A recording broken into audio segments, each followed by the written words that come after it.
Bonjour à tous les serial readers et bienvenue pour cette nouvelle vidéo dans laquelle je vais aborder un autre type de vidéo que j'avais prévu depuis le début du lancement de la chaîne en mars 2019, c'est-à-dire les conseils d'écriture, comment devenir un meilleur écrivain, comment devenir un meilleur auteur et comment créer des livres qui se vendent.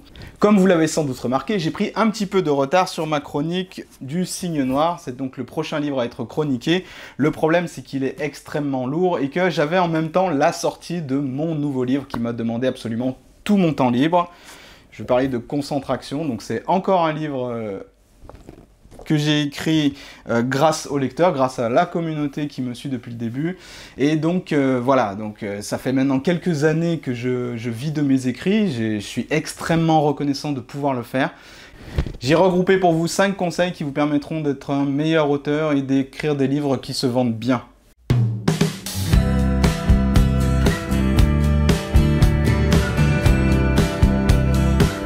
Alors avant de commencer, une dernière précision, j'écris des livres de non-fiction, des guides pratiques. Je n'écris pas des romans, même si ça viendra un jour. J'ai commencé par écrire des livres pour améliorer sa mémoire et ensuite j'ai continué par améliorer sa concentration ainsi que d'autres livres sur améliorer sa mémoire. Donc mes conseils sont à prendre en priorité si vous avez pour but d'écrire des guides pratiques ou si vous avez pour but d'écrire des livres de non-fiction. Il n'empêche que même si vous écrivez des romans, attention, tous les conseils que je vais vous dire sont largement valables.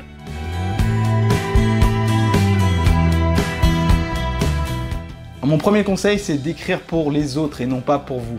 Alors, la plupart du temps, quand on regarde des chaînes qui donnent des conseils aux autres auteurs, ou la plupart des conseils que l'on lit justement pour devenir un meilleur auteur, ou quand on écoute des écrivains parler lors d'interviews ou lors d'émissions de talk-show, en fait, ils ont toujours ce conseil de « vous avez un livre dans les tripes, il faut le sortir ».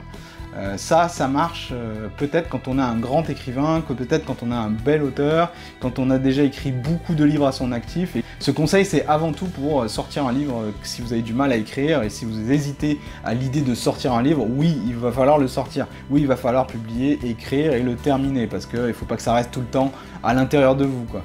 Mais ce conseil, bien souvent, il est mal interprété parce que beaucoup de jeunes auteurs partent du principe que on écrit le livre pour se faire plaisir, et le problème avec cette démarche, c'est que le livre qui est d'abord pour se faire plaisir ne vend pas forcément, parce que c'est d'abord des délires personnels, c'est d'abord des fantasmagories personnelles, c'est une démarche qui n'est pas vraiment altruiste. Et donc ça se traduit directement sur le nombre de ventes. La plupart des écrivains qui proposent ce conseil, en fait, ils vivent déjà de leurs écrits, donc c'est vraiment facile pour eux de prodiguer ce conseil, parce que eux, il suffirait qu'ils écrivent pour se faire plaisir, pour avoir énormément de ventes et pour de toute façon ne pas s'en soucier. Mais vous, si votre but c'est de sortir des livres qui se vendent, si vous regardez cette chaîne, si vous regardez mes conseils, c'est que vous avez peut-être besoin de conseils pour partir dans la bonne direction. Et justement pour partir dans la bonne direction. Donc ça veut dire que il faut d'abord écrire des livres pour les autres, des livres que les autres vont trouver utiles. Ça a été le but pour chacun de mes livres. Quand j'ai écrit Booster votre mémoire, c'était vraiment pour devenir la référence du livre de mémoire. Et pareil pour Concentraction, mon nouveau livre, le but c'est vraiment de devenir le livre utile aux autres, dans lequel chacun peut trouver des conseils, dans lequel chacun peut trouver ce dont il a besoin. Et ça, c'est vraiment, je vous encourage vraiment à suivre cette voie. Alors, si vous écrivez de la fiction, vous ne pouvez pas écrire utile, mais vous pouvez vous constituer une petite communauté et écrire ce que la communauté a envie de lire ou aimerait bien voir développer dans vos intrigues. Donc pensez-y vraiment, écrivez pour les autres.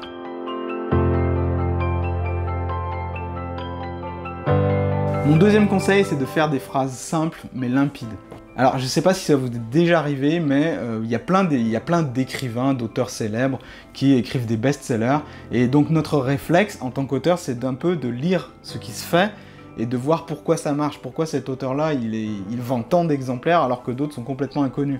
Et quand vous achetez ces livres, vous vous rendez compte, vous avez deux types de réactions. La première, c'est qu'ils écrivent trop bien, ils ont un vocabulaire complètement que vous n'aurez jamais peut-être, ou des phrases vraiment super belles, et vous comprenez pourquoi ils écrivent bien. Et la deuxième réaction, c'est je comprends pas pourquoi cet auteur marche bien, parce que c'est pas de la grande plume, quoi. Et dans le cas de ces derniers auteurs, c'est justement parce qu'ils ont écrit utile, ils ont écrit par rapport à une communauté, ils ont bâti une communauté, et c'est cette façon-là qui leur a permis d'avoir un super bon lectorat et de vendre énormément d'exemplaires. Mais bien souvent, les auteurs essayent de faire tout de suite des super belles phrases, participent à beaucoup trop d'ateliers d'écriture. Je dis pas que c'est mal, mais je dis qu'il y a un moment, il faut quand même écrire. Et de toute façon, ce sera votre premier livre, ou votre deuxième. Vous en serez au début de votre carrière, et quels que soient vos efforts, en fait, vous n'aurez pas une super belle plume dès le début. Il va vous falloir l'écriture, écrire des livres, en fait, des beaux livres, des livres qui marchent bien. C'est un travail, en fait. Plus vous écrirez de belles choses, et plus votre plume s'affinera. Mais au début, je vous garantis que vous aurez du mal à vous relire, même si vous avez mis énormément de temps à écrire votre premier livre. Quelque chose pour contrer ça, c'est d'écrire des phrases simples mais limpides. En effet, il n'y a rien de pire qu'un auteur qui veut faire des phrases trop stylées, trop longues, avec très peu de ponctuation, mais avec plein de mots de vocabulaire qui vont bien et tout. Le pire ennemi, l'un de vos pires ennemis, c'est d'écrire des phrases que le lecteur ne comprend pas. Les incompréhensions, c'est ce qui est de pire en fait. C'est ce qui peut tuer votre carrière parce que on ne lit pas un auteur qu'on a du mal à comprendre. Pensez à vous, quand vous lisez quelque chose et qu'il vous faut relire 4 fois la phrase pour la comprendre. Est-ce que vous allez loin dans le livre? Est-ce que vous finissez le livre? Et si oui, en gardez-vous un super souvenir. Je vous conseille vraiment d'écrire des phrases courtes, simples, mais hyper claires.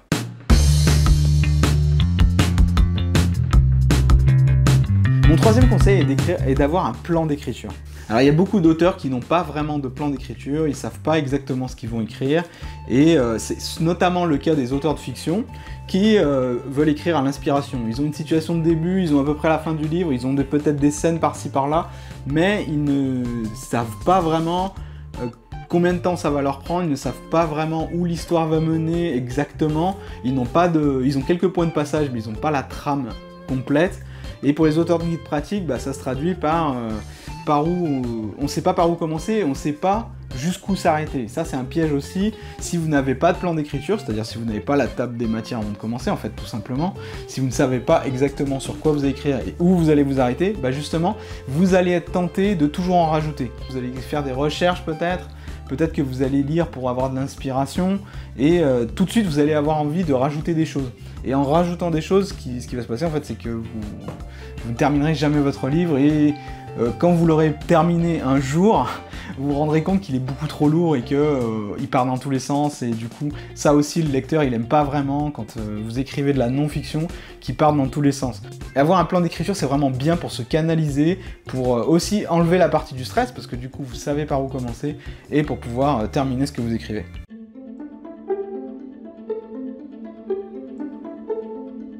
Mon quatrième conseil est de se relire et d'enlever l'inutile. En fait, quand vous écrivez la première fois, c'est surtout les premières fois que ça fait ça, vous avez tendance à faire un livre gros, parce que vous n'avez pas envie que le lecteur se sente floué, et vous avez envie de faire du remplissage. Et ça, le remplissage, c'est absolument éviter ça, parce que autant les phrases qu'on ne comprend pas, comme je le disais précédemment, c'est des trucs qu'il faut absolument bannir, autant le remplissage c'est hyper désagréable pour le lecteur, et il s'en rend compte. Quand vous écrivez des choses pour gagner de la place, pour faire des pages, c'est horrible pour le lecteur qui a tendance à ne jamais revenir vers vos livres. Donc ça, cette tendance, il faut vraiment l'éliminer également. Alors comment on élimine cette tendance ? Parce qu'au début, c'est difficile, parce qu'au début, vous avez l'impression que vous avez tellement passé de temps sur cet écrit que vous ne voyez pas enlever des choses, quoi. En fait, il y a beaucoup de choses qui sont inutiles dans ce que vous écrivez. C'est pas une mauvaise chose, c'est impossible d'écrire du premier coup quelque chose de parfait, concis, précis et net. Il faut passer par un travail de relecture et de réécriture. Et la réécriture, ça ne veut pas dire réécrire vos phrases, enfin pas tout le temps, ça veut aussi dire enlever les passages inutiles. Alors comment on fait pour savoir si les passages sont inutiles? S'ils sont utiles ou pas en fait? Déjà je vous conseille de laisser reposer votre manuscrit pendant un petit moment, de ne plus y toucher pendant 3, 4 jours, 5 jours, 6 jours, même des semaines s'il le faut. Stephen King lui conseille 3 semaines je crois. Et par contre il conseille également, c'est toujours dans la même veine, que il y a 10% de ce que vous écrivez qui est complètement inutile. Donc ça veut dire si vous avez écrit 50 000 mots, il y en a 5 000 qui ne servent absolument à rien. 5 000 mots c'est quand même pas mal de contenu qui c'est en moins. Une façon d'y arriver, c'est donc de vous relire et là vous vous rendez compte avec le recul qu'il y a pas mal de choses qui servent à rien, mais une autre façon, c'est également de faire relire à des bêta-lecteurs, à votre communauté, à des gens qui sont là et qui acceptent et qui ont le temps de vous relire. Plus particulièrement, je vous conseille de leur prêter votre manuscrit, de leur prêter votre manuscrit en été ou pendant les périodes de vacances, parce que là, on est tout de suite plus, on a tout de suite plus le temps et plus l'esprit à lire. Donc ça, vous aurez des retours de meilleure qualité.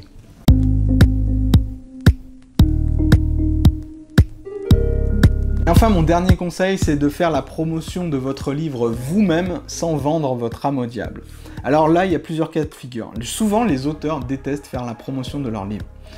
C'est quelque chose, ils ont l'impression de se prostituer, ils ont l'impression de vendre leur âme au diable en fait, et d'être un peu agressif, marchand de tapis, à vouloir discuter le bout de gras, essayer de vendre son ouvrage. Le truc, c'est qu'on vit dans un monde où si vous ne donnez pas envie aux gens un minimum d'acheter votre livre, vos ouvrages, et ben tout simplement il ne se vendra pas.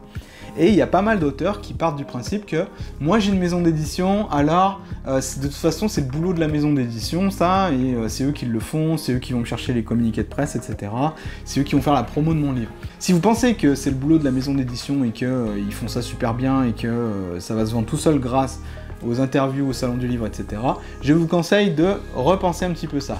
Deux cas de figure. Vous avez la petite maison d'édition qui n'a pas vraiment les moyens d'envoyer énormément de communiqués de presse, qui n'a pas énormément les moyens de faire votre promotion et qui est une petite maison d'édition, donc par définition intéresse moins les journalistes.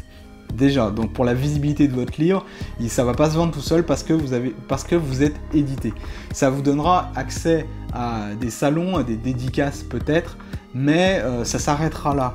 En fait, vous devrez vous également faire la promotion de votre livre en bâtissant une communauté, un lectorat, et en allant vendre vous-même, en donnant envie vous-même d'acheter votre livre. Et si vous avez une grosse maison d'édition, là oui, eux ils ont beaucoup de moyens, ils peuvent se permettre de faire des communiqués de presse, ils intéressent également les journalistes, donc ça va. Le problème c'est qu'ils ont énormément d'auteurs à charge, je sais parce que je suis chez Hachette Marabout, donc c'est la plus grosse maison d'édition, l'une des plus grosses en tout cas en France.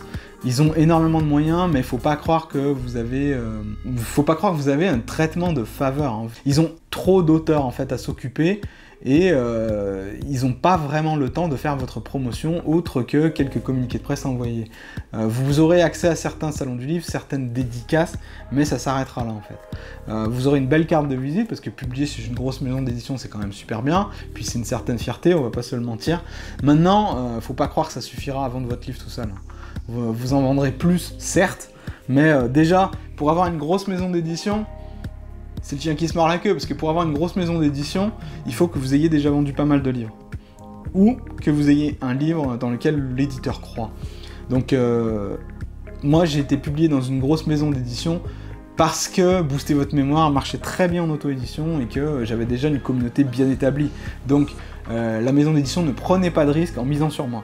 Maintenant, si j'avais été un auteur lambda, je me souviens que du premier manuscrit que j'avais envoyé aux éditions Albin Michel, pour ne pas les citer, si allez je les cite c'est trop tard tant pis. Les premiers manuscrits que je leur ai envoyés, 3 semaines après ils m'ont répondu en me disant qu'il n'était pas intéressant alors qu'ils ne l'avaient pas lu. J'ai dû les relancer en fait pour dire alors vous l'avez vu, ils m'ont tout de suite dit il n'est pas intéressant, alors que c'était Napoléon joue de la cornemuse dans un bus, c'était mon premier succès et c'est là que ma carrière a commencé.